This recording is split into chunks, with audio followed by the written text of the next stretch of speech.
13 юли 2023 година, заедно с колегата Митко Димитров, който е докторант в научния музей.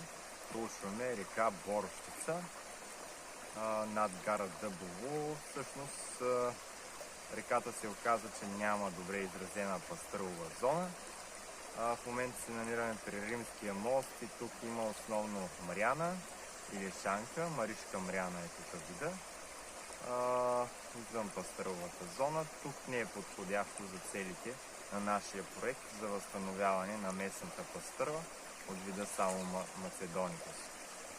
Сутринта бяхме на Радова река и нейния приток Лява река, където има по-добри условия.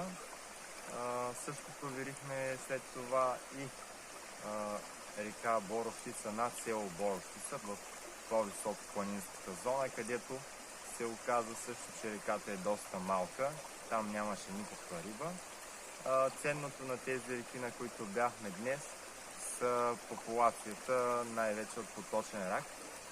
Много добри популации, които той е приоритетен вид за опазване, строго защитен и всъщност той придава голяма ценност на тези реки, които на практика са в своите пастърови зони са доста малки и явно водата се стопля, а и минната дейност в миналото е направила така, че местния вид да изчезне и към момента няма пастърва в тези реки, която да се размножава и тези, които се зарибяват, всъщност бързо отпадат.